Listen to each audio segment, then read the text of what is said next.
So, the most high-tech keyboard, and I don't think this is anytime soon, more or less. Well, okay, I think in next 5 to 10 years.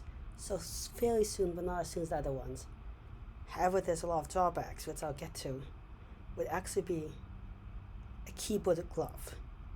So it'll be a glove that you wear that there's no physical keyboard, but has little sensors, and these little sensors of where your fingers are and where your whole hand's moving.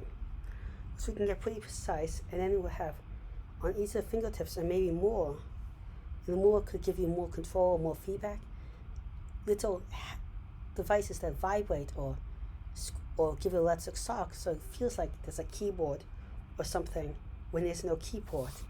This will be really cool because you could have a more than just the traditional feedback with keyboards and stuff with the touch, and you could have it a keyboard of any size, like infinitely big, or without carrying around the keyboard. You could also multiple people could work on one single screen, each of them using a keyboard instead of having fancy hookups. So much more that I've gone before over the advantages of bigger ones and stuff, and size adjustable. The major drawbacks would be you don't have the visual thing, you don't see it, unless you combine with like some Google glasses or something. Another major problem would be with it not being physical keyboard, and with all the touchpad and stuff, it would use more power.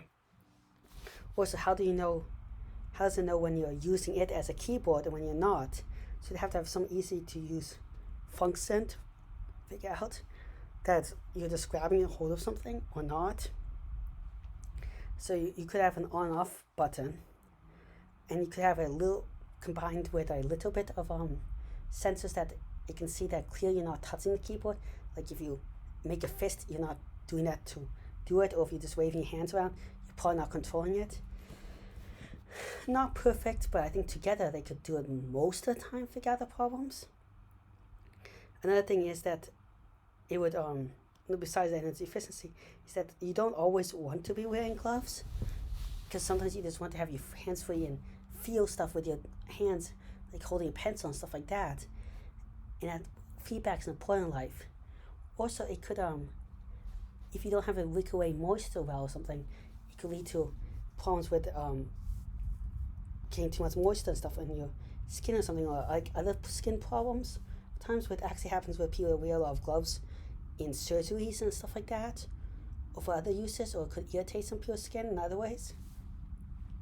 So not perfect. You could also argue that it would reduce diseases because people are touching that stuff over and over again, but I don't know if that's true or not. You could even so it might be bad for some people with disabled people, which are more likely to have immune system problems.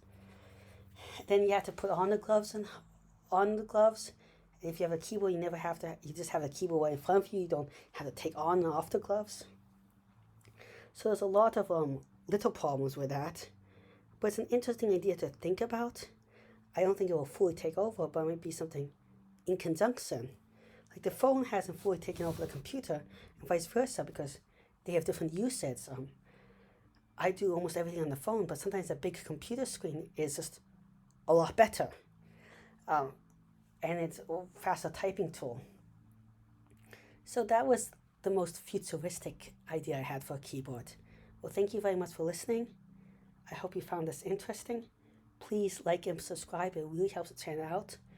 I'm trying to reach 1,000 subscribers in a year, which is a really hard goal, and 4,000 watch hours too. But with your help, I think I can do it. The reason why I'm trying to do this is I wanted to start getting a little bit paid through this, and for it to really start impacting people, because that's when also YouTube starts advertising it more.